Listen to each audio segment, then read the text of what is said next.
Bem-vindos a mais um podcast do Tela. Tela, Negócios e Missões é onde a gente se encontra para falar de cosmovisão bíblica acerca dos negócios, mordomia, e o podcast do Tela Educação é onde a gente vai inspirar você, levar conteúdo de qualidade e fazer você pensar além da caixa e conectada com a Bíblia. Então, hoje eu tenho a alegria e o prazer de receber um cara que veio do futuro. Brincadeira, é um futurista, investidor de startup, mentor brasileiro do Hackathon da NASA e consultor de inovação. Essas credenciais é do Felipe Santos. Bem-vindo, Felipe. Muito obrigado, Eduardo, todo mundo conectado ao Tela. Que privilégio a gente poder fazer reflexões juntos aqui que agregam e nos impulsionam aí nos negócios e na fé. Muito bom. Felipe, conta um pouquinho pra gente como é que começou a sua história. Eu tenho uma tese, validada aí pela neurociência, que geralmente a infância é o lugar onde a gente recebe os inputs que a gente vai viver na nossa fase adulta dos negócios. Com você foi diferente ou aconteceu isso também? Ótima pergunta e ótimo embasamento também. Eu hoje me considero um empreendedor de inovação aberta, né? E além de ser pastor na igreja local também, eu combino ambos ambientes e atuações de uma forma que faz sentido olhar para o passado, sim. Não comecei por inovação aberta e nem por liderança no ambiente de igreja, né? Na minha adolescência, acho que experiências marcantes que eu consigo lembrar hoje e conectar as experiências de lá com a atuação de hoje é pensar, por exemplo, no ano 2000, eu pude ir para Nova York com meu pai. Você tinha quantos anos, Felipe? Eu tinha 14 anos. Então, adolescente mesmo. Exato. E ali, alguns familiares já estavam morando nos Estados Unidos há poucos anos, né? Então, com 13, 14 anos, estar em Nova York, andando em Manhattan, pouco antes do 11 de setembro no ano seguinte, né? Foi uma experiência marcante de cosmovisão mesmo, né? Sim, de estar num outro tamanho país. Do mundo, né? Exato. E o mundo está lá, né? Sim. Então, inesquecível. Ou pelo menos se encontra lá, né? Exato. Sem dúvida, foi uma experiência muito marcante, que vale lembrar. Uma outra coisa importante também, minha adolescência ali, o ensino médio, tinha a opção de colégio técnico, como hoje a gente vê também, né? E eu podia optar por alguns cursos, optei inicialmente por informática, esse era o nome na época, que hoje seria TI, né? Tecnologia. Fiz o primeiro ano, não me identifiquei, e a minha reflexão foi, eu não sou programador ou desenvolvedor, eu sou usuário. E hoje eu entendo que há o empreendedor com tecnologia também, além do desenvolvedor e do usuário, né? Sim. E ali eu, no segundo ano do ensino médio, decidi migrar de informática para publicidade e propaganda. Pegou um atalho ali. Exato. Caminho diverso. E isso acabou me trazendo mais para o ambiente de empatia com o cliente, criatividade, mídias, mas o passado de tecnologia não foi desfeito, né? Eu sempre continuei com essa referência de estar antenado em quais soluções tecnológicas existem, né? E acredito que também o que aconteceu na minha adolescência, eu decidi me batizar, né? E ali comecei a caminhar com a fé cristã, mas foi depois do tempo de faculdade nos Estados Unidos também, morei em Atlanta, e uma experiência ali de quase 5 anos, passei pela grande recessão, morando lá, né? E então, quando eu voltei, eu decidi caminhar com Deus, né? De forma definitiva, com uma nova vida, um novo nascimento. Então, acredito que essas 3, 4 experiências fazem um remix aí de coisas que aconteceram na minha adolescência, confirmam essa teoria e impactam até hoje. Que legal. E aí você volta para o Brasil, né? E aí já convertido de verdade, não convencido, né? Porque Exato. Foi isso mesmo. É muito comum, né? Você estar numa família cristã, mas tem uma frase muito boa, Felipe, que você já deve ter ouvido, e é clássica, né? Filho de crente não é crentinho. Exato. Então precisa ter uma experiência genuína com o Senhor Jesus, com o Espírito Santo. É verdade. Isso vai de alguma forma impactar e moldar a nossa visão de futuro também, né? Exato. Me fala um pouquinho sobre como é que você enxergou essa questão do empreendedorismo. Boa. Qual que foi o insight que te veio, que falou assim, opa, isso daí pode ser para mim? Legal. Eu não venho de uma família empreendedora, né? Eu venho de uma família, em sua maioria, de pessoas que trabalharam, né, como colaboradores, funcionários. Alguns chegaram em níveis de gestão também. Mas não tinha nenhuma referência empreendedora próxima. E eu me lembro de uma experiência com 6 anos de idade aproximadamente, ali na década de 90.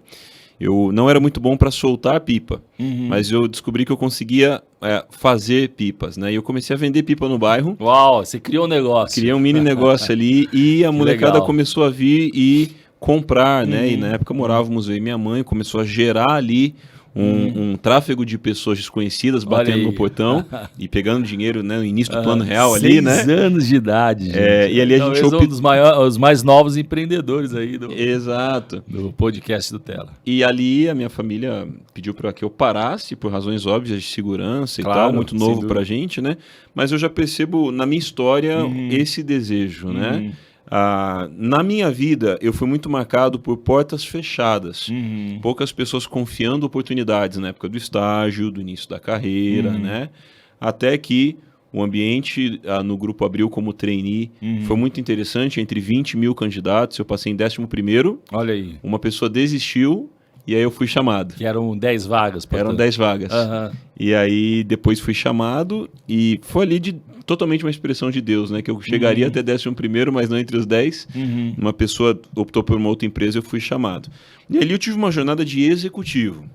E quando eu pensava em mercado de trabalho, automaticamente, por cosmovisão, história de família e tal, pensava no meio executivo, ou seja, trabalhando para uma empresa, podendo desenvolver um alto salário, né? Confiança, gestão e tudo mais. Até que em 2018... eu estava ali há 6 anos em tempo integral na igreja, eu senti de Deus no meu coração de começar a procurar novas fontes de receita. Aí eu voltei para o mercado de trabalho, não naquele mercado de 2012, né, quando eu voltei dos Estados Unidos para o Brasil, respirando Copa do Mundo e Olimpíada, entrando num programa de trainee, mas eu me deparei com um novo mercado e uma nova economia. Sim, você voltou no momento em que a internet já era outra, inclusive. Exato, exato. Interim, né? Se a gente pegar na cronologia 2012, 2018, a gente tem uma janela de grande evolução, sem né? Dúvida, sem de dúvida. Muita coisa tecnológica, smartphone. Oportunidades, de repente. Exatamente. Modelos de carreira, né? E aí, em 2018, eu me reaproximei do mercado via startups. E no mercado de startups, eu trouxe minhas habilidades de marketing, né? O marketing ele tem ondas de acordo com Kotler. Marketing 1.0, 2.0, 3.0, 4.0 e o 5.0 vindo aí. Então ali eu me peguei do 2 para o 4.0, né? Eu fiquei fora da janela nesse tempo, né? Perdi ali o 3.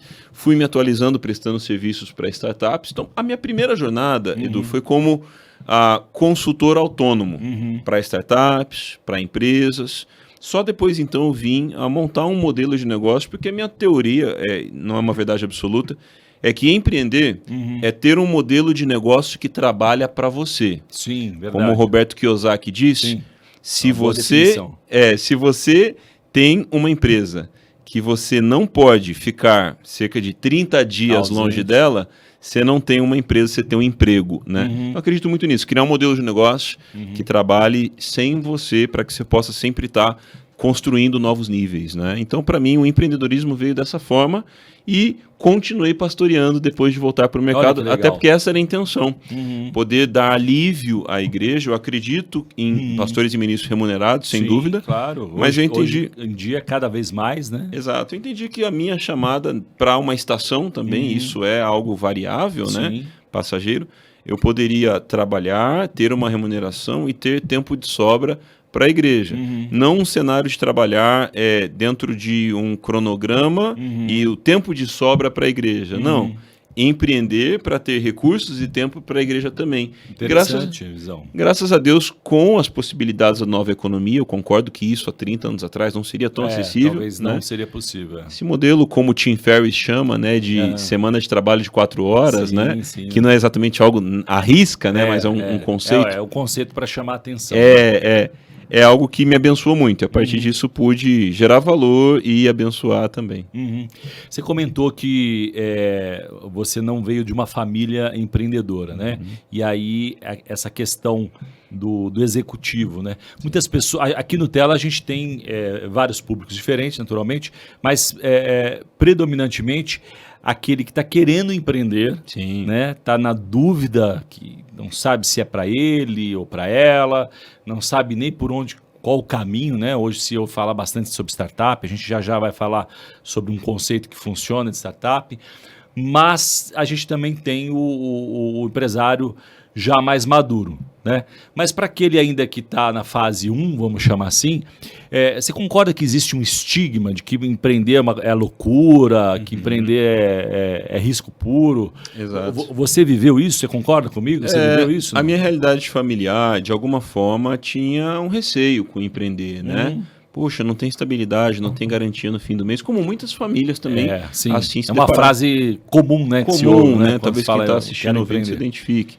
Poxa, não tem benefício, não tem férias, né? Só que para alguém ter benefício, férias e salário, alguém decidiu empreender.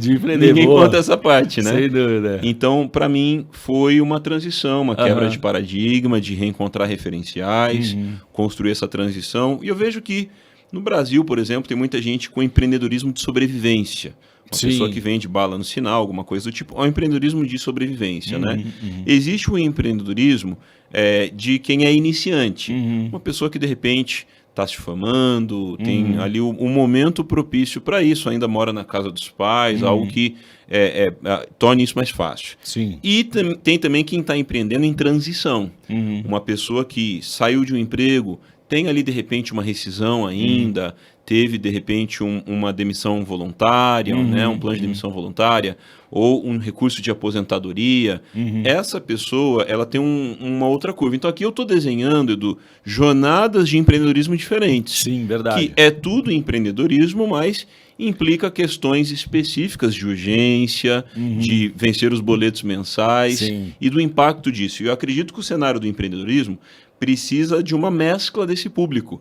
É importante termos a pessoa empreendedora de sobrevivência, porque ela tem um pulso muito interessante. Uma né? garra, uma vontade de vencer. Perfeito, exato.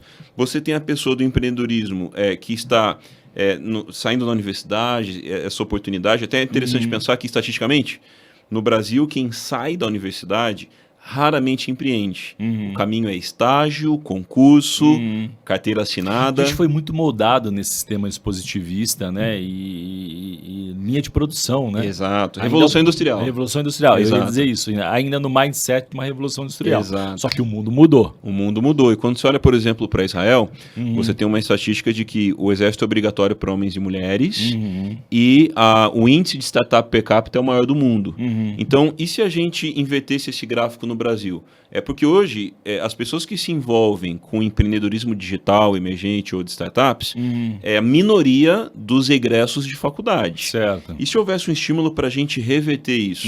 Mais pessoas passando por um ambiente emergente, inovador, disruptivo e, inevitavelmente, chegando a estágio, concurso e contratação. Então, eu acredito que esse remix de profissionais para o empreendedorismo são muito importantes, como a gente vinha dizendo, né? A pessoa de um empreendedorismo de transição, de repente, com mais idade, revela uma estatística do sucesso de muitas empresas de tecnologia e startups, que elas têm pessoas de mais idade no time. E isso é importante, porque a gente precisa mesclar a coragem e a inovação emergente, mas também a consolidação e a experiência. Então, essa convergência, essa confluência geracional, ela é importante no ambiente empreendedor também. Sem dúvida. Você está falando um pouco de cultura de startup, né? Quando você cita o Vale do Silício, né? Tem gente que critica e tem outros que acham incrível, né? No sentido de quase idolatria, né? Mas os Estados Unidos ele tem um lado bom de criar indústrias. Né? Então você tem a indústria do cinema, você tem a indústria hoje da startup.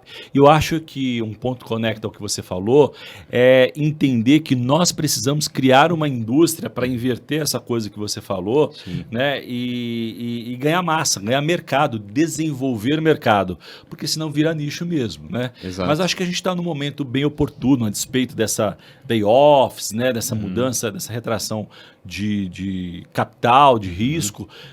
Você acredita que a gente está num momento ainda favorável e dá para pensar no desenvolvimento desse mercado no Brasil, não? Legal. As ideias mais inovadoras que se tornaram soluções práticas nasceram em tempos de adversidade e crise. É verdade. Ou guerra, É né? verdade. É. E curiosamente... Grandes invenções surgiram depois das guerras, né? Isso que a gente está refletindo aqui, desse perfil mais industrial de trabalho, foi importante.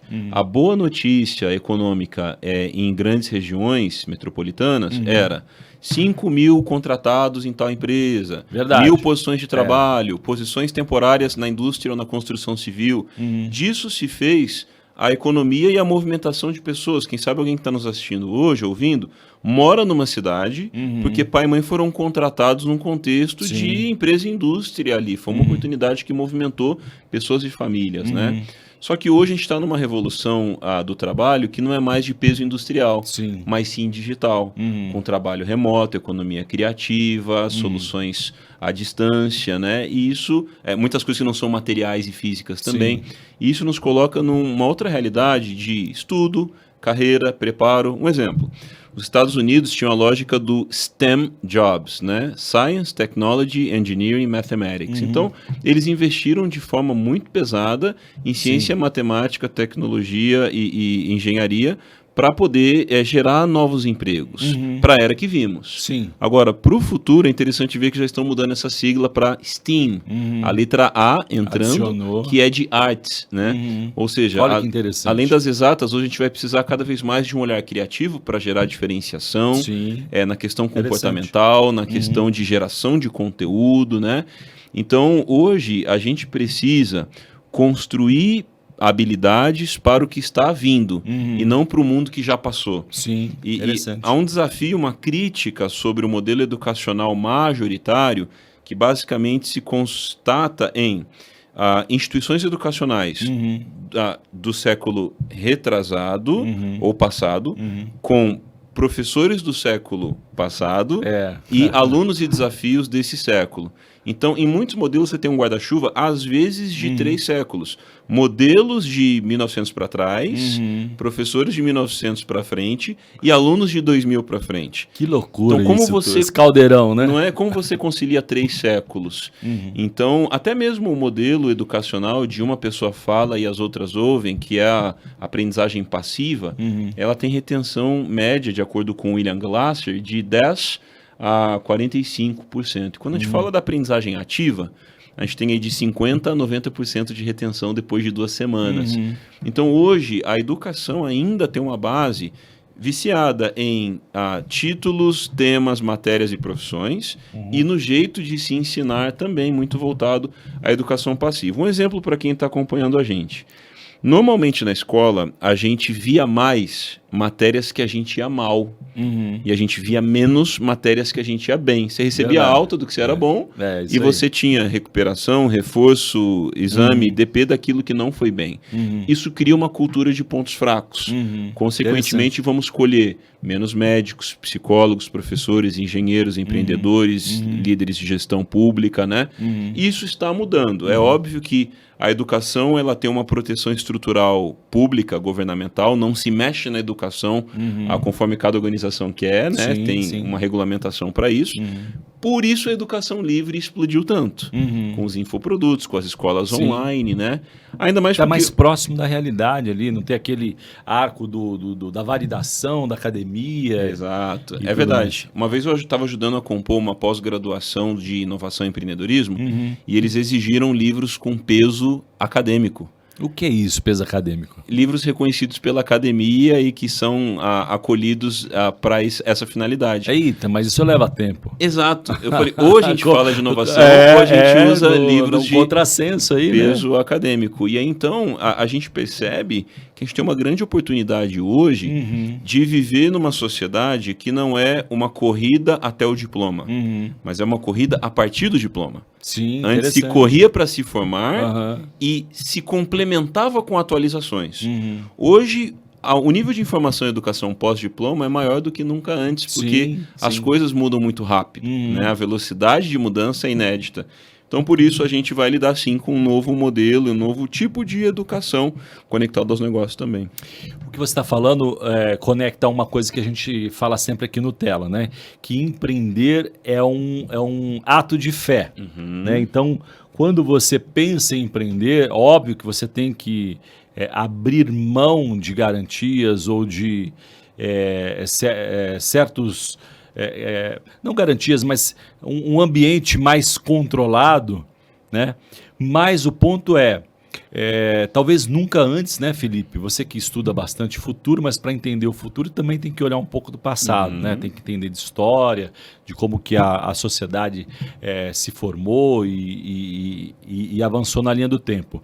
Mas eu acho que nunca antes na história da humanidade a gente teve tão favorável o ato de empreender. Continua sendo um ato de fé, né, sobretudo no Brasil, né, alta carga tributária, desafios diversos, mas é possível, né? E uma coisa que a gente gosta de fomentar aqui no Tela é possível para todas as pessoas que creem. Exato. Não é verdade? Exato. E assim como você bem colocou que empreender é um ato de fé, há quem diga que no Brasil empreender é um esporte radical, né?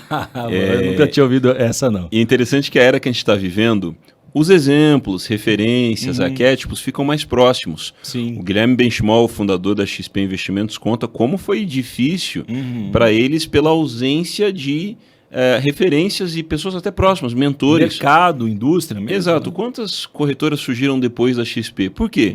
Com o arquétipo dela fica mais fácil desenvolver-se algo nesse sentido, né? Mas eles quebraram barreiras bem diferentes. E a gente percebe isso mesmo, que para empreendermos, a gente precisa de mentores, métodos e também de molas propulsoras, seriam 3 M's aí, mentores, métodos e molas propulsoras, que tem a ver com o mercado de incentivo para isso. Né? Aí você está falando de network, ecossistemas, está envolvido em tudo isso. O network e o ecossistema eu colocaria no relacionamento e mentores.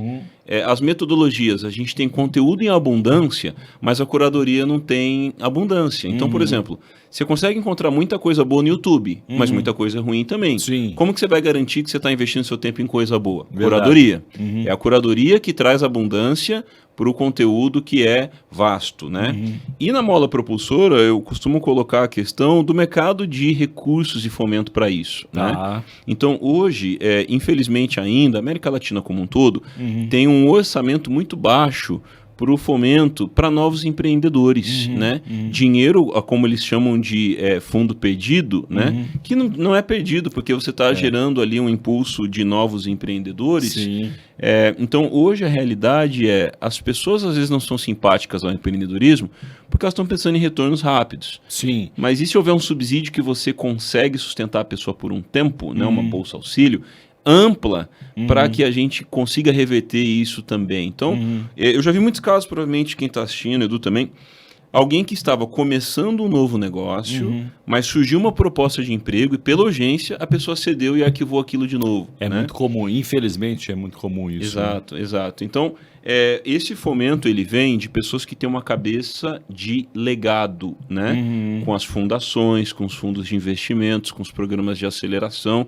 Recentemente a gente tem exemplos como Google tem o Black Founders no Brasil, a Amazon tem o Latino Founders, né? A Beyoncé tem um fundo que impulsiona empreendedores em crise. Aqui eu estou citando só alguns exemplos, mas imagina que legal a gente poder concentrar essa estatística e deixá-la acessível para quem está saindo da faculdade, para quem está procurando emprego, foi demitido, buscando recolocação. Então, essa informação precisa chegar de forma tão óbvia como as pessoas chegam às faculdades. Sim, hoje, verdade. Não é um mistério uma pessoa encontrar uma faculdade, seja ela pública ou privada. Né? EAD, né? Exato. Exaustão aí. Mas hoje, como as pessoas encontram incentivo financeiro para começarem o primeiro negócio? Então, isso é muito importante. E é algo a gente trilhar, propagar, orar e acreditar que isso pode acontecer, porque, como você disse, o tempo é favorável. Sim. Conteúdo é abundante, nós temos mais mentores e referências do que nunca. A gente costuma dizer que a internet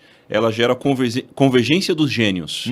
Porque antes você podia ter alguém... Acessibilidade, né? Exato. Você tinha alguém ali no Chile e uma outra pessoa na Tailândia que elas não iam se corresponder por carta e tinha barreira do idioma.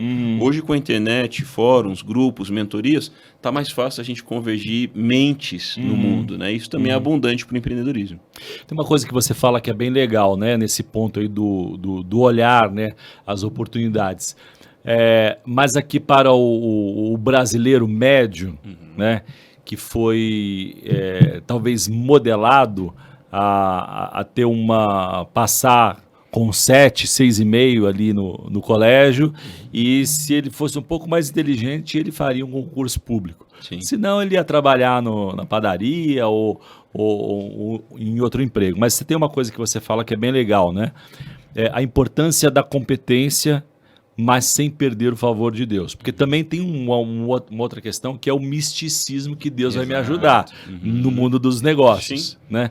Comenta um pouquinho sobre a importância desse equilíbrio, né? Competência versus favor de Deus, que talvez seja a justa medida aí para você empreender com fé, mas com resultado também, né? Exatamente. E a gente percebe isso no gabinete, aconselhando pessoas, e no dia a dia no discipulado, né?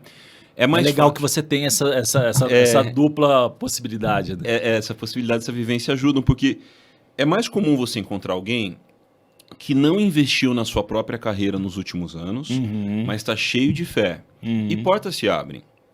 Agora, você tem um outro lado, e essa pessoa raramente vai ser mal vista, porque ainda que ela tenha negligenciado o investimento na sua carreira, ela tem fé. E a fé é o firme fundamento das coisas que não se veem. Ótimo. Do outro lado, você pode ter alguém que tem investido na carreira, mas não tem aplicado fé. Normalmente essa pessoa vai ser mal vista, como ativista, fria, racional. Só que ambos estão errados quanto à vida em abundância que a gente pega em João 10:10. Porque elas deveriam acompanhar as duas curvas. Verdade. Tanto a da elas fé, se misturam, né? Não Exato. dá para ser tão polarizado assim. Exato. Então, o preparo é algo muito importante, afiar o machado na linguagem do Antigo Testamento, né? Então, eu creio, hoje, socialmente e religiosamente, fica mal visto a pessoa que está indo bem na carreira, mas não tem aplicado fé. A contrária é melhor vista, só que a gente tem que encorajar as duas a terem um equilíbrio entre fé e preparo, porque essas coisas vão fazer a diferença. Há quem diga que o maior milagre é não precisar de um milagre, né? Então, uma pessoa que está desesperada na carreira, quem sabe ela não está ouvindo um podcast como esse, não lê bons livros, não vai para novos eventos, e ela joga tudo para os 48 do segundo, pedindo por um milagre, né? Deixou de fazer a parte dela. Exato, eu acredito que quando a gente se torna mais preparado e antecipado nas nossas habilidades, acionando a fé também, nas nossas orações a gente não vai estar só pedindo algo para a gente vai estar gerando algo para os outros. Eu costumo dizer que nada melhor do que alguém que teve dificuldade com a falta de portas de emprego, essa pessoa crescer e poder dar emprego para outros. Uma pessoa que teve carência de mentores, ser mentor para outros. Verdade. Uma pessoa que teve falta de investimento, ser investidor para outros. Então isso é muito legal. Só que a gente vai precisar se antecipar e estar muito bem na fé e no preparo.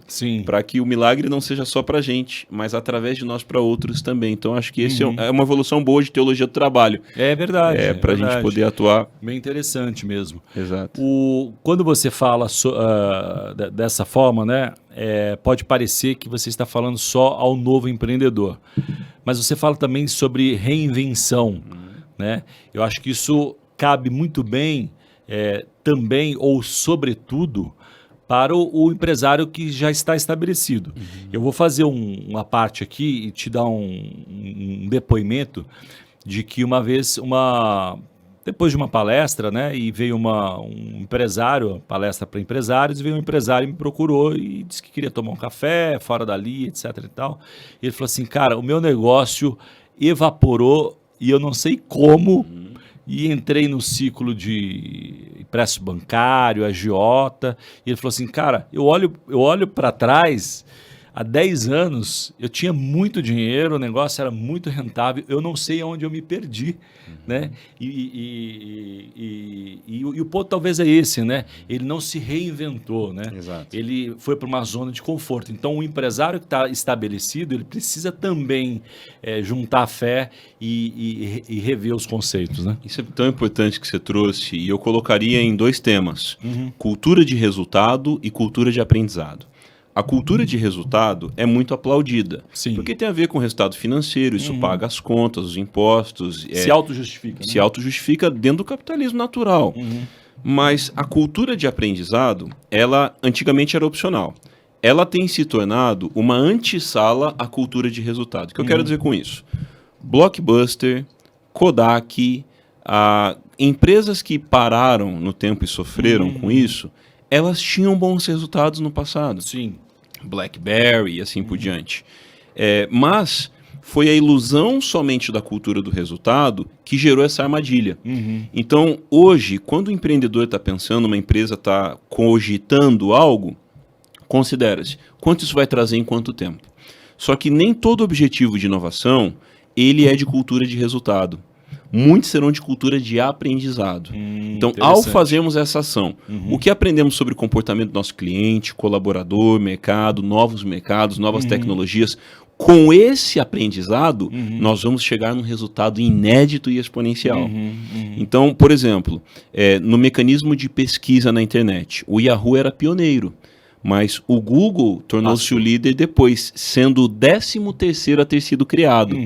Yahoo tinha cultura de resultado, mas não de aprendizado. O Google teve cultura de aprendizado. Como? Google Earth, Street View, Maps. O Google X, que é o núcleo de inovação deles, eles testam mais de 500 ideias por ano para validar 2 ou 3. E às vezes a gente quer aquela... que é só o resultado, acertar o vermelhinho do dardo ali, do alvo, né? Então, nós precisamos trazer, seja uma pequena, micro, média ou grande empresa, dentro do nosso cronograma e prioridade, ações de cultura de aprendizado. E aí vem aquela frase que normalmente a gente ouve, testar é o novo planejar. Então, ou seja, a Kodak tinha nas mãos a câmera digital, mas era muito grande, patente, pesada e cara. Ela desfez, né? A Blockbuster recebeu o pessoal fundador do Netflix oferecendo para ser comprado. E rejeitou. Não quiseram, né? Então, loucura, a gente tem muito isso, né? De que um lugar perigoso para se ficar é sentado no sucesso da cultura de resultado. A cultura de aprendizado precisa incomodar, ela não vai positivar de início, mas ela tem uma sustentabilidade futurística muito importante, envolvido com tecnologia ou às vezes com novos negócios. Sim. Uma empresa que tem uma finalidade X precisa ter dentro da sua estratégia uma iniciativa Y, que gera essa interação e vai trazendo também o que é importante, é incontável no começo, é aprendizado, mas no futuro pode gerar muito resultado. Você dizendo assim, me lembra um versículo que acho que tem tudo a ver com isso, né? Lança o teu pão sobre as águas. Exatamente. Né? E para aquele empresário, eu tive que dizer para ele, com muita dor no coração, né? Eu falei assim, ao que me parece que você apoiou na força do seu braço. Porque quando você vai para a zona de conforto, eu domino. Né? E você deixou de depender de Deus. Depender de Deus. Deus, para onde você quer que eu conduza o negócio? Sim. Ou às vezes Deus diria, cara, você tem que reinventar o seu negócio. Exato. Né? Então acho que essa cultura da reinventar-se sempre, né? E um olhar crítico para dentro, ela é muito positiva e te tira de fato da zona de conforto, que é o que vai te levar a um fracasso em algum momento. Exato. Agora tem uma outra coisa que você comenta também, que eu acho que combina com essa autoanálise, que é o perfil nexialista. Né? Você criou esse termo? Esse termo ele vem de uma literatura do século XX, quem fala muito sobre isso no Brasil, Walter Longo, né? Que vem de nexo. Nexo significa conectar uma coisa com a outra, né? Para que faça sentido. Hoje nós temos 2 perfis no mercado, profissionalmente falando. Você tem o especialista e o generalista. Certo. Quem é o especialista? É a pessoa que domina fortemente o engenheiro, tema. Um exemplo. Ela vai profundamente naquilo. Engenheiro, cientista, pesquisador, matemático, marketing, essa pessoa vai fundo naquele tema. Mas a gente também tem o generalista, que é a pessoa que ela não tem tanta profundidade, ela domina mais temas, por isso ela consegue fazer gestão, olhando 360, com RH, jurídico, financeiro, marketing, compras e assim por diante. Quem é o nexialista? é o tipo de profissional que, sem descartar os outros dois, continuam sendo importantes, é preciso cada vez mais no mercado, está em muita procura e melhor remunerado conforme o tempo passa. É a pessoa que consegue conectar profundidade com generalismo. Ou seja, ela tem profundidade em mais de um tema. Vou dar um exemplo. Uma amiga nossa, ela é enfermeira, mas muito boa em gestão de vendas. Olha que curioso. Logo, ela trabalha para grandes grupos de saúde, vendendo soluções do ramo médico e de saúde. Por quê? Ou uma pessoa iria por um lado ou para o outro. Ela combina as duas coisas com isso, tem uma ótima remuneração, tem uma procura, mas não é tão óbvio assim, né?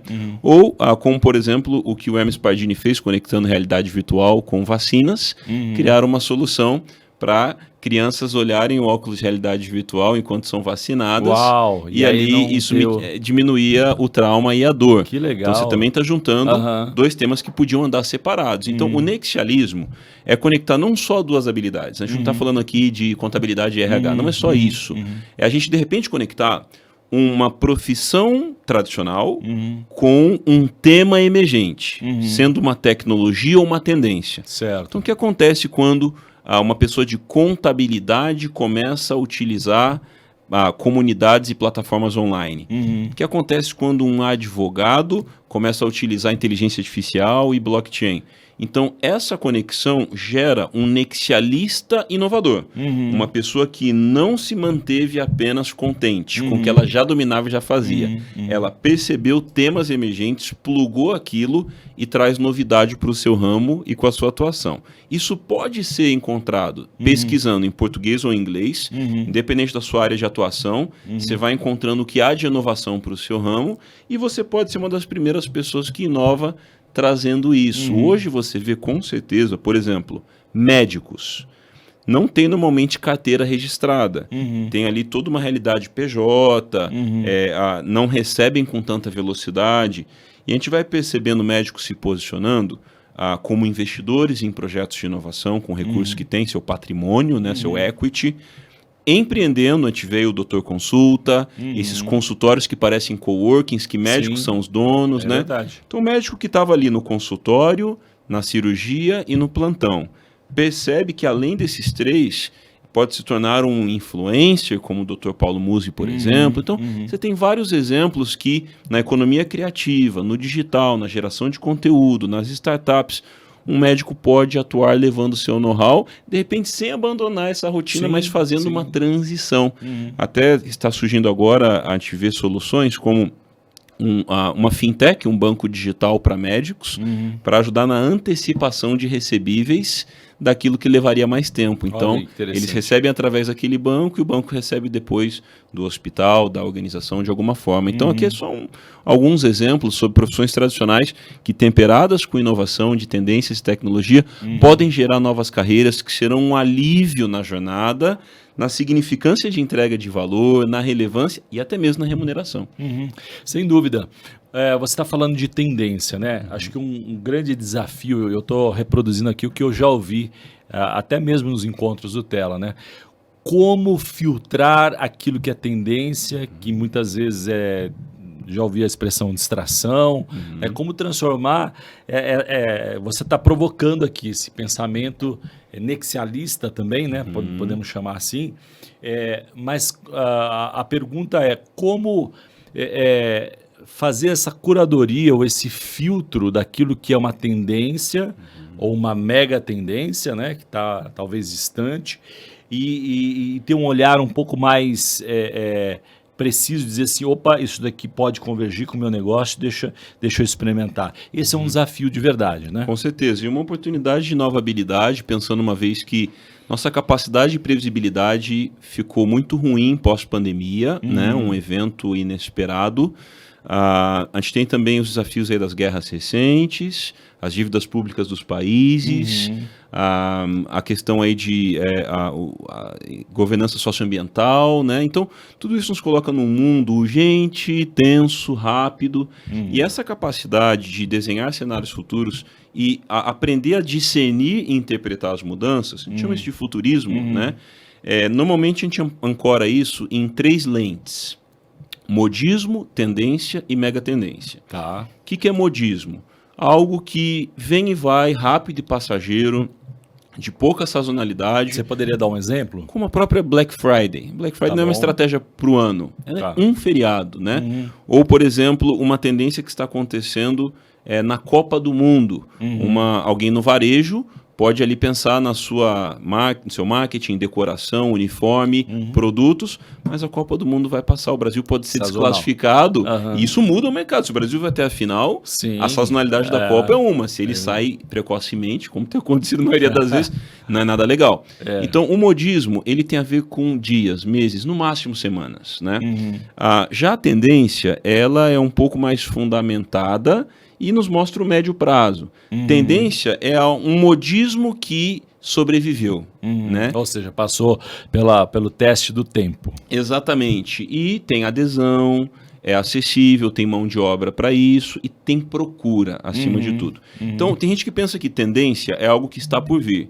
A gente precisa mudar o nosso entendimento para tendência é algo que já está em curso. Então, nós surfamos tendências. Muita gente fala, Felipe, isso aqui não é tendência, já é realidade. Não, há tendências reais, coisas que estão movimentando o mercado, como a inteligência artificial generativa, mais recentemente, né? Ela seria uma tendência. Ela é uma tendência. Ela passou do modismo Exato. e agora eu consigo enxergar a oportunidade de negócio nela. Exatamente. E a mega tendência? É aquela que democratiza, massifica e o mundo nunca mais voltará como antes daquilo. Como, por exemplo, a internet móvel, os smartphones, os aplicativos de celular, O né? e-commerce, né? Ou seja, o jeito de E-commerce, consumir, né? exato. As mídias sociais, não é verdade? Hoje, por exemplo, um presidente de um país, ele não vai mandar seu porta-voz dizer algo, ele vai dizer no Twitter. Sim. Isso mostra que é um mundo pós-redes sociais, né? Então, essa reflexão é importante para a gente ter maturidade e discernimento e não investir muito fundo no que é modismo. Você pode participar de um modismo rapidamente, mas você não pode, como diz Warren Buffett, medir a profundidade do rio com os 2 pés, né? Uma boa expressão, Não é? né? A tendência, ela sim, já é mais madura e vai impactar aí de 1 a 5 anos. A gente tem que se envolver com as tendências, sem dúvida.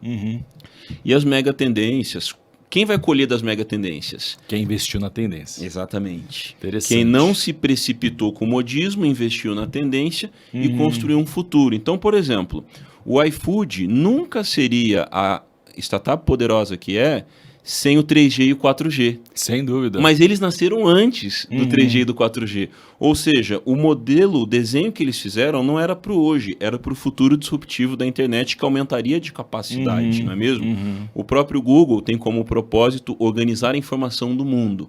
Mas quando eles começaram, a internet era precária. Você vai se lembrar de épocas que a gente digitava uma procura na internet e não tinha sobre aquilo ainda. Sim, verdade. Né? Puxa, eu pesquisar algo, eu lembro que na minha infância eu tinha bronquite, meu pai pesquisava artigos, só encontrava em inglês, pouca coisa, escasso. Hoje você tem vídeos no YouTube, você tem podcasts, Amplo conteúdos. conteúdo, né? Exato. Então, essa abundância, ela é importante ao surfarmos a interpretação e discernimento de modismo, tendência e megatendência. Isso é para todos, não é para um consultor de inovação. Sim. Isso é para o empreendedor, para o colaborador, isso é para tomada de decisão 360 graus. Você está falando que a internet, né, naturalmente uma mega tendência e me faz lembrar, Felipe, a Lei de Moore. Né? A Lei de Moore, o fundador da Intel, né, de processadores, disse que a cada 2 anos se dobraria a capacidade de processamento. Né? É óbvio que é só uma referência, não estamos falando aqui de tecnologia, mas o quanto a tecnologia mudou, né, ou evoluiu, não sei se ainda vale a Lei de Moore, mas é só olhar, né, pré-pandemia e pós-pandemia, como as coisas aceleraram, encurtaram-se e como a tecnologia tem mudado a sociedade. Eu citei o e-commerce como um modelo de padrão de consumo, né? Uma curiosidade que na pandemia, no mercado, o item que mais vendia no Mercado Livre era papel higiênico. Como imaginar comprar papel higiênico pela internet, né, e outras coisas tantas. Mas como cristão, né, como um pastor, como quem pensa né, a questão da cosmovisão e os negócios, né? O quanto que toda essa tecnologia ela afeta a sociedade a ponto de comprometer ou não, né? É uma pergunta aqui para você, a estrutura mesmo de família, de valores que são eternos, né? O quanto que a nossa sociedade pode estar sendo influenciada. Vou só dar mais um dado, né? Eu fiz MBA de cinema e lá eu aprendi que a sociedade americana ela foi moldada a partir do cinema, né? O Superman era um tipo de Jesus Cristo pós-guerra que precisava ali de uma esperança, um ser salvador, etc. e tal, mas também moldou um padrão de consumo não sustentável. Né, que é o tal do American Way of Life. E nós, de alguma forma, também bebemos dessa fonte. Né? Então, hoje, por exemplo, mais da metade dos brasileiros, e aí inclui-se também os cristãos, devem em pelo menos 2 cartões de crédito.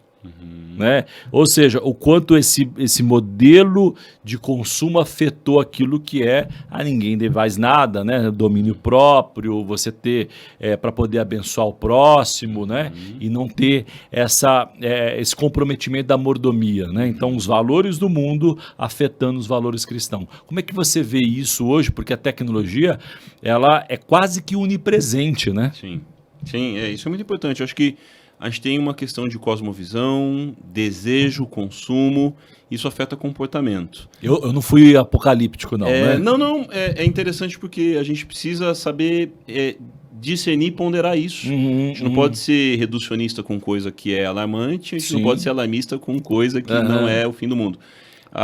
Eu fico imaginando como foi a reação da igreja, do mercado, com a ascensão da indústria bélica, né? Armamento, bomba. Talvez as pessoas naquela época pensaram que o mundo ia se destruir em 10 anos. Sim, né? Óbvio. Porque a novidade vai para o fatalismo. Exato. Né? Isso gerou um aumento na mortalidade, sem dúvida nenhuma, criminalidade, guerras, etc.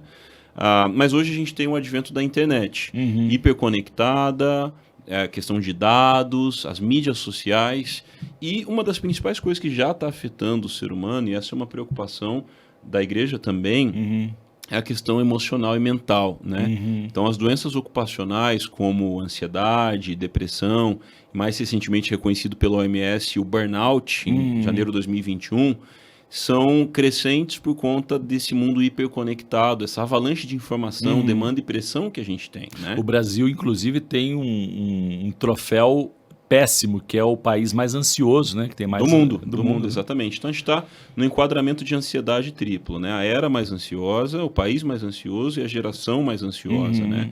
Então a ansiedade, de fato, ela já vem crescendo desde a cultura multitarefas, que era aplaudida no mercado antigamente. Hoje a gente tem a cultura slow, né?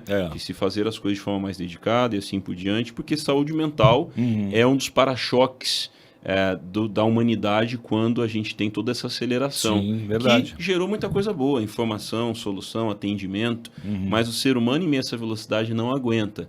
E aí, então, hoje, a pauta de saúde mental, profissionalmente uma pessoa tem que conhecer os seus limites, legislação e como ajudar outras pessoas. Uma empresa também. A igreja vai navegar com isso. As próprias palavras de Jesus entre Mateus 5 e Mateus 7, no Monte das Bem-aventuranças, ele está falando ali sobre muitas coisas comportamentais e decisões pessoais, né? Então, essa crescente, a gente chama isso de pandemia de transtornos mentais, acaba gerando uma indústria. Seja uma indústria de benefício antiético ou uma indústria necessária. Tanto que um dado recente da FUVEST mostra que a procura por formações correlatas à psicologia é a que mais aumenta no Brasil. Olha que interessante. Então, seja... Bom, talvez justifique-se pela questão da ansiedade. Pela demanda, é verdade. Sim.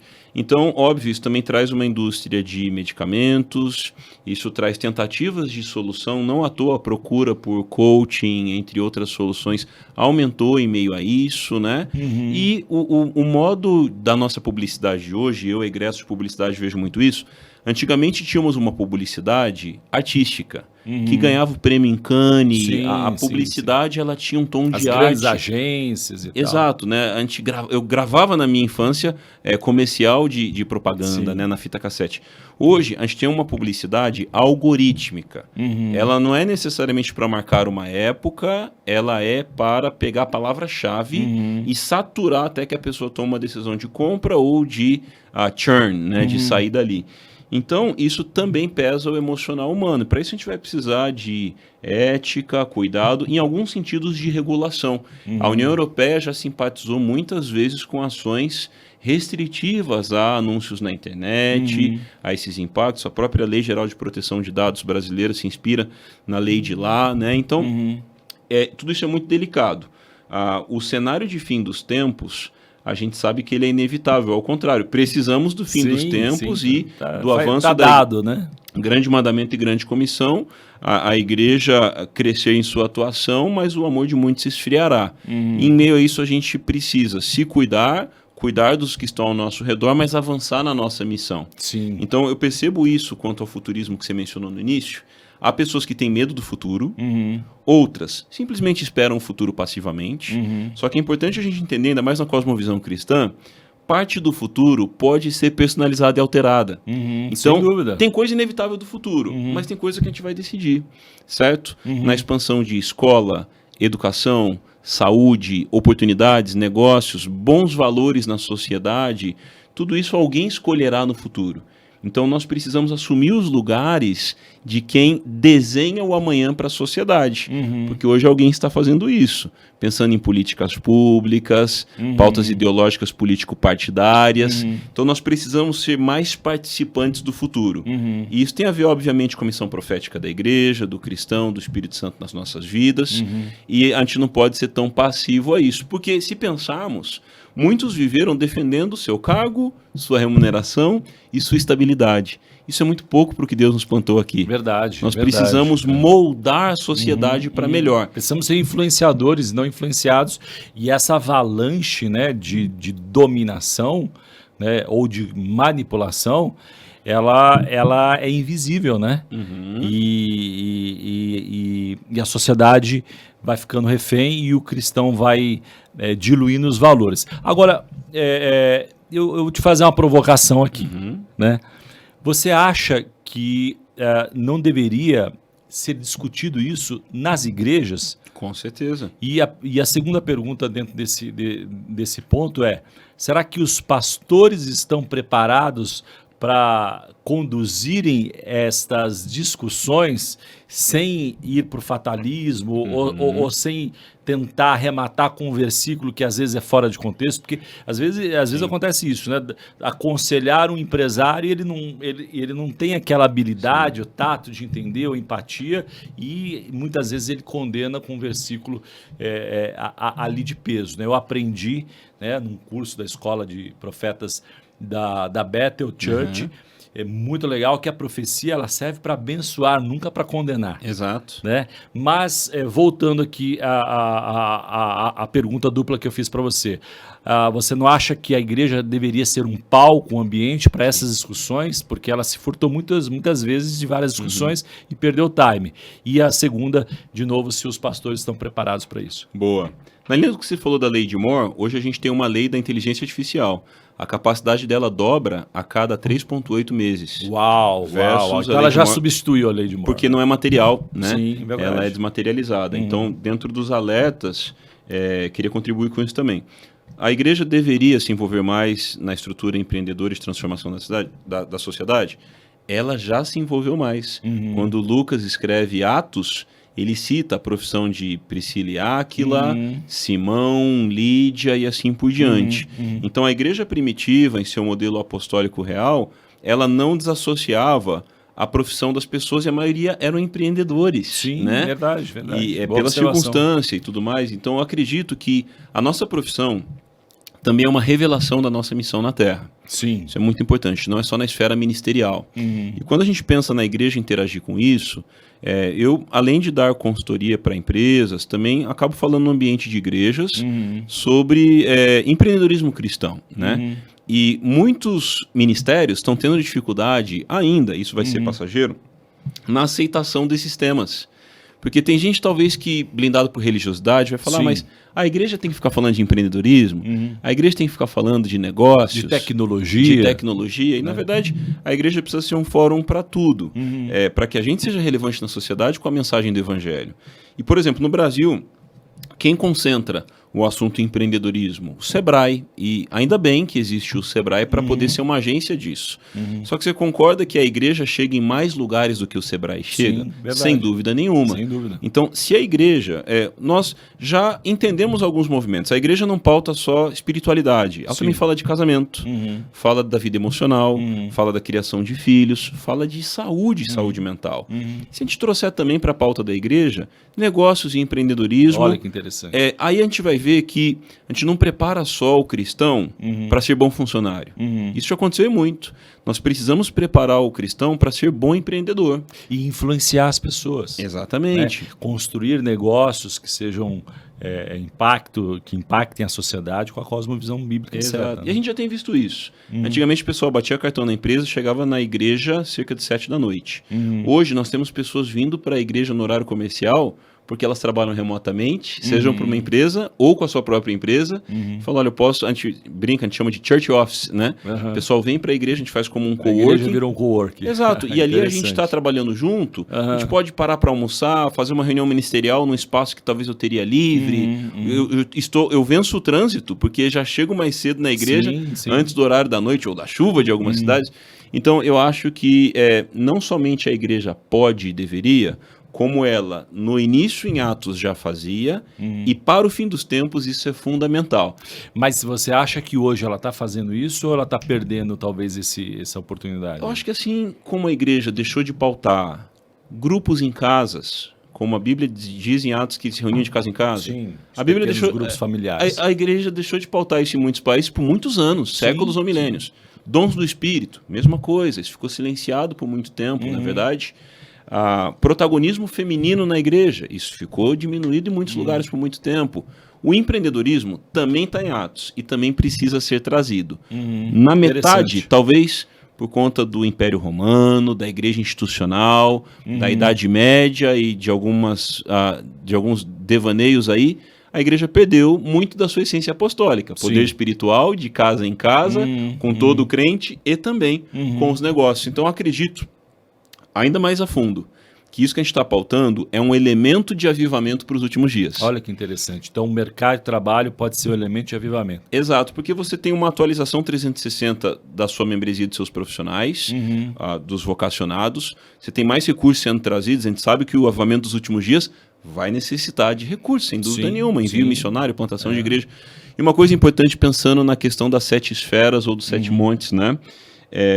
Por muito tempo, a igreja priorizou plantar igrejas, então ela replica o que ela já faz. Isso é fundamental, tem que ter.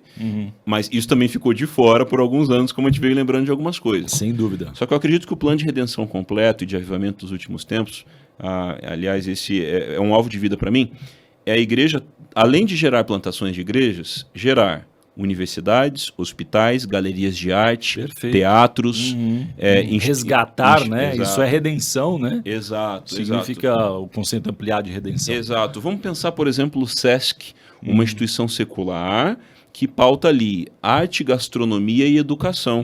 E, obviamente, num mundo que jaz no maligno, vai ter uma tendência. Você vai ter tendências de pessoas que estão na governança temporal de algumas coisas ali. Vão ter coisas ali pluralmente acessíveis e sem nenhuma divergência com a fé cristã, outras terão. Isso não é nem uma crítica pessoal, é uma constatação da realidade do mundo.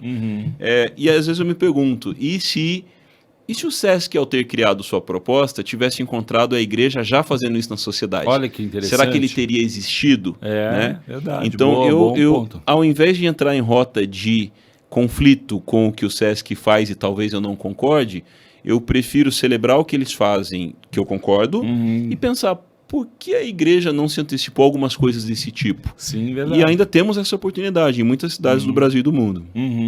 Modelar o que deu certo, o que dá certo, padrão de qualidade, você está citando aí do SESC, é altíssimo. Exato. Está em várias regiões, conversa com classes diferentes. E sob certo aspecto, faz até um pouco do papel da igreja, né? Que é cuidar dar acessibilidade, né?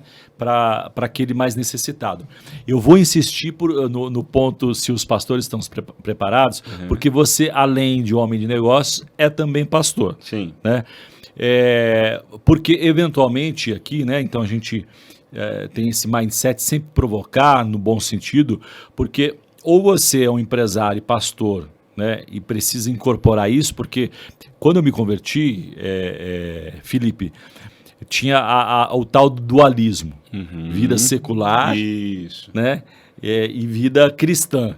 Aquilo confesso que me matou por anos, porque era um conflito, né, e eu já era empreendedor desde a adolescência também, aquilo era um conflito enorme. Né? Mas voltando aqui à questão, mesmo no sentido de não colocar numa saia justa os pastores, mas tentar ajudar, de repente, o empresário a levar essa discussão para os seus pastores, né, para exatamente provocar um ambiente desse tipo de discussão. Mas você acha que eles estão preparados para isso ou ainda estão na caixinha da escola bíblica dominical? Eu acho que em sua maioria. Eu tenho percebido como resposta e solução para isso pastores frequentarem mais ambientes de empreendedorismo e inovação, mesmo que não seja para negócios pessoais, mas para entender as movimentações da sociedade e da economia. Um bom primeiro passo. Né? Exato. E, ao mesmo tempo, empresários, empreendedores, frequentarem mais ambientes de liderança ministerial, apostólica, profética, missional, certo? Interessante. Porque a convergência dos dois fóruns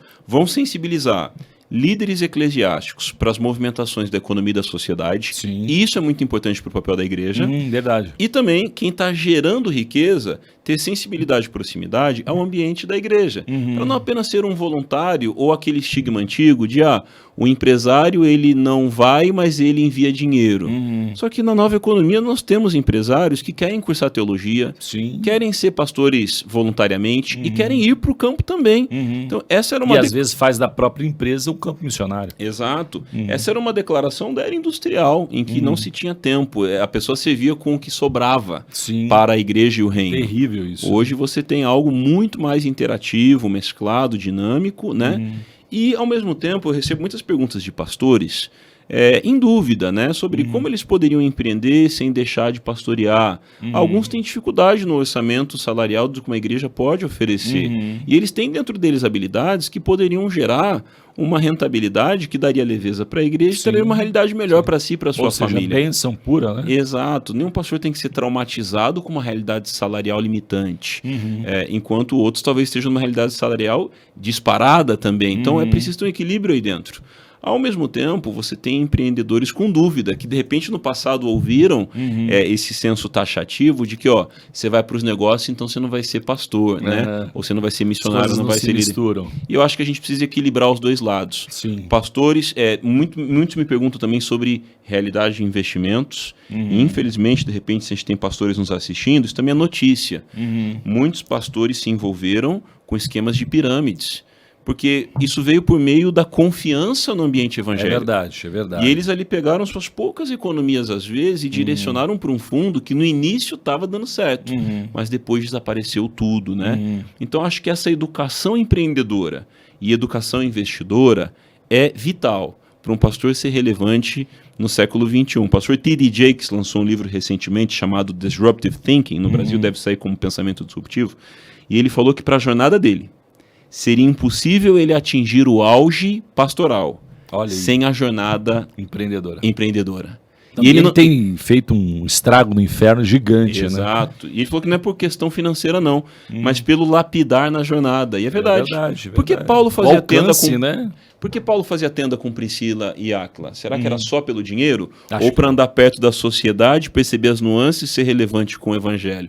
Isso é muito interessante para nós, relevante hoje também.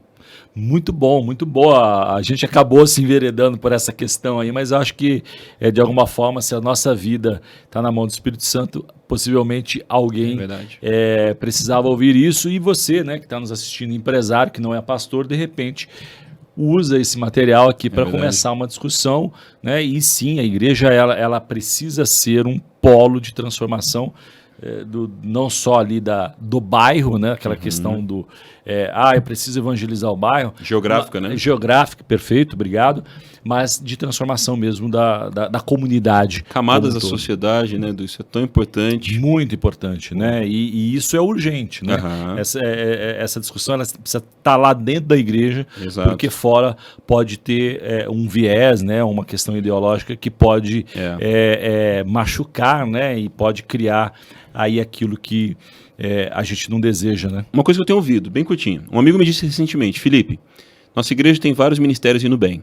Mas o Ministério de Empreendedorismo é o que tem dado mais fruto, tem sido mais pulsante e mais tem trazido pessoas não cristãs que estão se convertendo.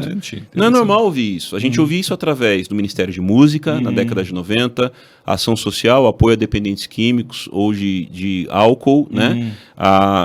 Porque eram as dores e as oportunidades canalizadas para aquela época. Hoje o empreendedorismo é considerado por alguns, isso aqui o Sandro Magaldi fala, um vetor de transformação da sociedade do século XXI. Então, se o empreendedorismo é um vetor da sociedade do século XXI, a gente interpreta ondas do passado através do louvor contemporâneo, pregação contextualizada, ação social. O empreendedorismo é uma dessas ondas, não como um modismo, algo superficial, mas como uma oportunidade da gente ser sal e luz aí para ser relevante e abençoar muita gente. Muito bom, muito bom. Estamos chegando no finalzinho. E como eu prometi, né, você é o cara das startups, investe e etc. Tal. Uma pergunta que às vezes aparece para a gente aqui no direct ou nos eventos do Tela, o pessoal pergunta startup é uma moda, é um negócio nichado, né?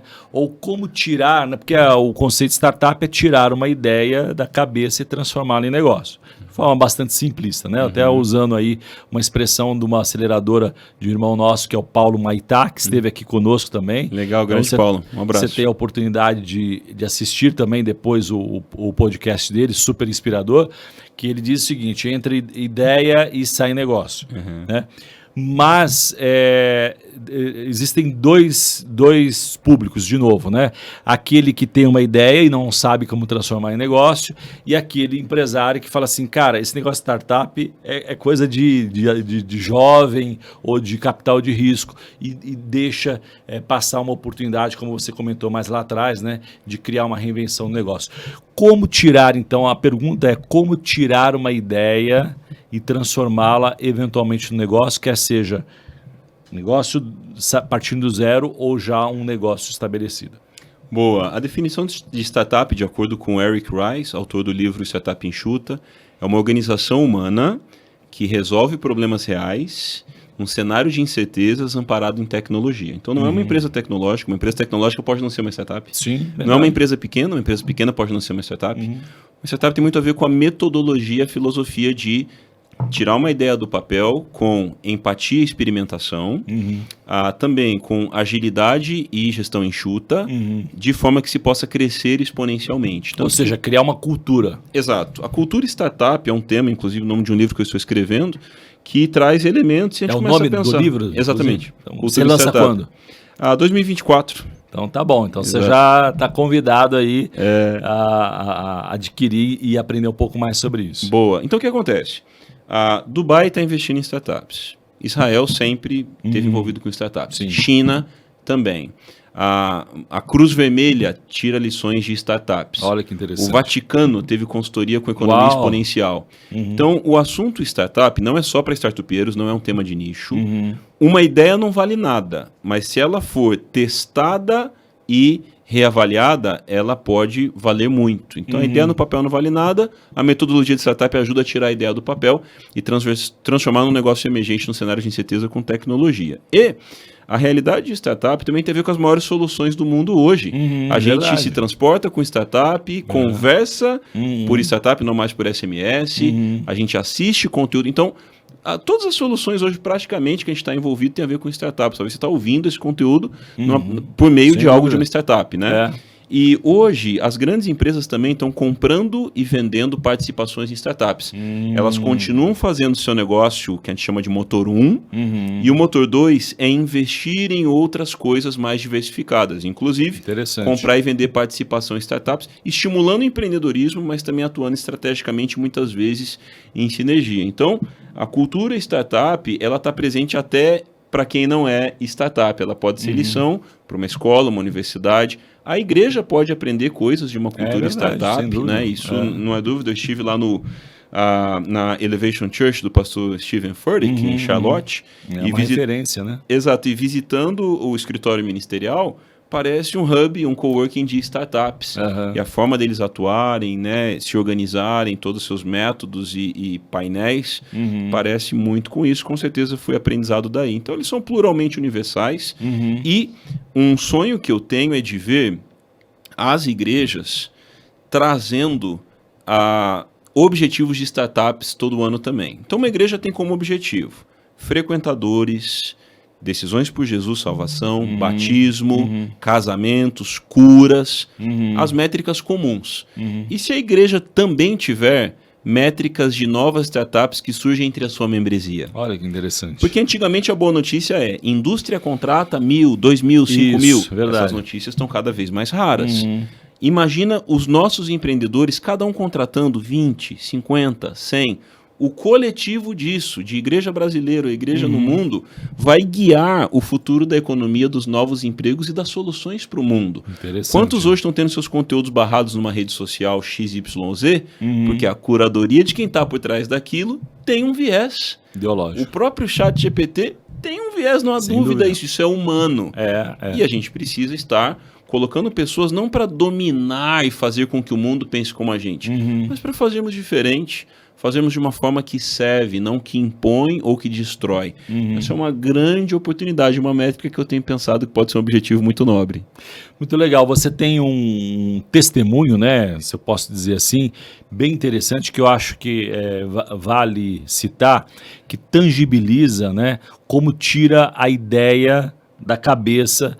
Porque muitas vezes você tem várias ideias, ideia todo dia, muitas ideias diferentes do teu modelo de negócio, mas pensando em cultura de startup, dá para levar adiante, né? Através de aceleradoras, enfim. Mas conta aí o seu testemunho, porque eu acho que ajuda a tangibilizar quem está pensando nisso, em tirar uma ideia da cabeça, quer seja iniciante ou um empresário que precisa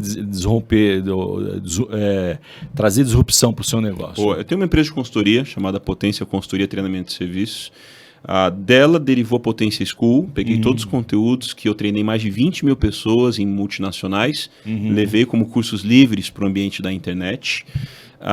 E pude passar por programas de aceleração também. Eu sendo empreendedor, sendo acelerado. Eu decidi passar por essa jornada, sentar e aprender com o Sebrae for Startups, com Inovativa, programas públicos, né, que são abertos, em uma indicação, inclusive, para quem se interessar.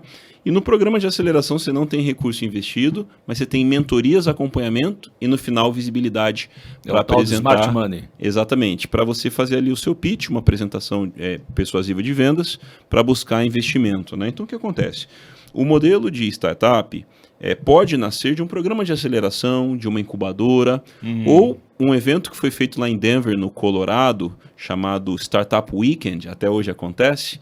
Sexta-noite, sábado e domingo, o dia todo, um grupo de pessoas vai ser orientado em como fazer uma startup nascer. Olha que legal. Curiosamente, cristãos já estão se envolvendo com isso e fazendo, a partir do Ministério de Empreendedorismo da Igreja, fins de semana de imersão para, em 3 dias, se acelerar e validar o primeiro conceito de uma startup. Depois disso, a pessoa pode procurar uma incubadora, um programa de aceleração. Depois disso, um investimento anjo ou uma linha específica, como falamos aqui no início.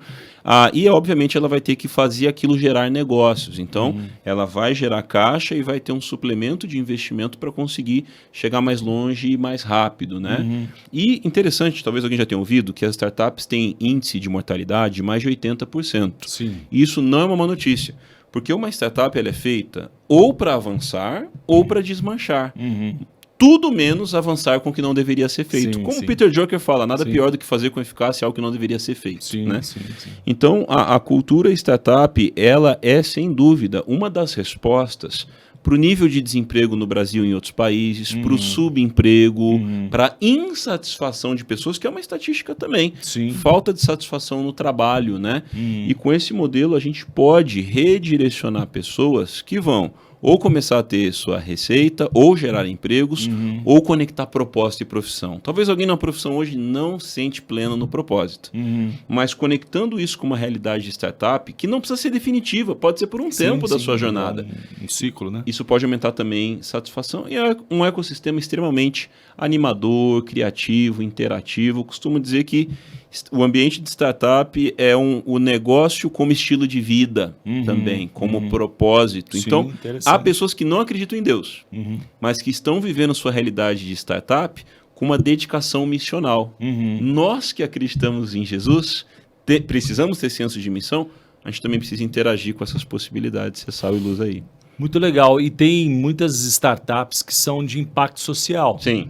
Né? Que tem aí um viés de propósito, de abençoar, de transformar vidas e utilizam da cultura da startup para poder chegar. Exato. Um outro caminho seria o assistencialismo, a escassez do dinheiro e muitas vezes não iria muito longe. Né? E aí as startups ou a cultura da startup tangibiliza ou pode materializar. E uma coisa legal, né? Só para reforçar isso que você está dizendo, é o ponto que você diz que ou ela vira negócio bom ou ela morre. Exato. Né? Porque às vezes insistir numa ideia ruim é um péssimo negócio duplamente. Né? Exato. A inovação tem essa e premissa. nesse ambiente você consegue calibrar isso, né? Porque tem gente criticando, gente experiente, né? Isso, te ajudando tem uma pressão, a entender. Né? pode ter uma pressão. A inovação tem essa bifurcação, validar ou invalidar. Ambas coisas são boas. Validar algo que fez sentido da ideia para a prática é muito legal. Invalidar também, porque na ideia era boa, mas na prática não tem mercado, não tem demanda, não tem mão de obra para isso, talvez. E o que o Steven Furtick fala também, a criatividade ela não habita, não transita num cemitério, mas num jardim. Então, tudo que é descartado no jardim pode ser semeado de novo, né? Então, todo descarte criativo e inovador cai no jardim. Daqui a pouco isso pode voltar de outra forma. Tanto que muitas pessoas que emplacaram bons projetos, elas tiveram fracasso em outros projetos. Sim, né? E você pode olhar a história do Zuckerberg, do Musk, entre outros. Eles foram com projetos menores ou até fracassados. Isso gerou uma estrutura inovadora. A gente costuma dizer que o fracasso é matéria-prima para a inovação. Porque ele gera uma curva de aprendizado, que é aquilo que a gente estava falando no começo. Então, é muito algo que traz muito entusiasmo, né? Empolga muito. Pensar na lógica de startups com idades diferentes, realidades diferentes, o impacto social, né? Startups de impacto, como se fosse um mix de uma ONG com uma startup, com métricas diferentes. Hoje a gente tem as pautas aí dos objetivos do desenvolvimento sustentável, do ESG, que ainda que tenham vieses e distorções, nós precisamos brilhar a luz de Jesus em meio a essas expectativas também, né? De forma redentora. Então, tudo isso é oportunidade, é pauta, é diálogo que não deveria ser opcional. Eu acredito que é um dos assuntos centrais do discipulado no século XXI também. Olha aí, que provocação boa, né? Incluir a tecnologia, todo esse conceito no seu discipulado. Felipe, muito obrigado. Chegamos ao final e eu vou deixar aqui uma provocação para você voltar. Felipe fala muito sobre metaverso, gente. Né? E o metaverso tem pelo menos um potencial aí de verdade mudar a forma com que a gente se relaciona com a tecnologia. Sim, né? Com certeza. Só para te deixar ainda, botar uma pimenta, né? Para você depois voltar e falar só sobre o metaverso ou prioritariamente sobre metaverso, nós tivemos aqui no podcast do Tela um neurocientista que também é pastor e alertou para o cuidado, né, que nós precisamos ter com o metaverso, porque ele ativa a dopamina, né, e a dopamina faz com que a gente fique de alguma forma dependente e se isso for em larga escala, as pessoas vão querer viver Sim. dentro do metaverso e menos no mundo real. E isso, ó, naturalmente, é uma questão química, né? Fisiológica, e isso pode também afetar os cristãos. Mas isso vai ser Sim. um tema para você poder voltar, né? Boa, obrigado. Então, muito obrigado mais uma vez pelo seu tempo, pela generosidade e um papo tão, às vezes parece intelectual, mas eu queria reforçar que ele precisa fazer parte do dia a dia das empresas. Isso é importantíssimo. Eu costumo dizer que o maior desafio hoje não é a desinformação, mas o desinteresse. Sim. Porque a informação verdade. é abundante, em muitas escalas está gratuita, mas as pessoas pensam que não é para elas. Então, a gente acredita que essa conversa aqui não é uma conversa de nicho, tecnologia, startup, inovação. Isso precisa ser parte da sociedade como um todo, porque há pessoas todos os dias perdendo oportunidades por desinteresse ou desinformação sobre isso. Então, um convite a todos aí para a gente democratizar essa conversa para o máximo de pessoas possível. Bora lá. Você vai ver aqui embaixo as redes sociais do Felipe, né? Então, a gente pede sempre que você curta esse conteúdo, se inscreva no canal para que ele possa ganhar relevância e alcançar muito mais pessoas. Compartilhe com a sua rede de amigos. Vamos fazer essa corrente do bem, porque esse assunto precisa ganhar o mundo e impactar as pessoas. Porque sucesso, Felipe, não é só sobre lucro financeiro, é também sobre impactar vidas. Tela, negócios e missões. Muito obrigado mais uma vez pela sua audiência.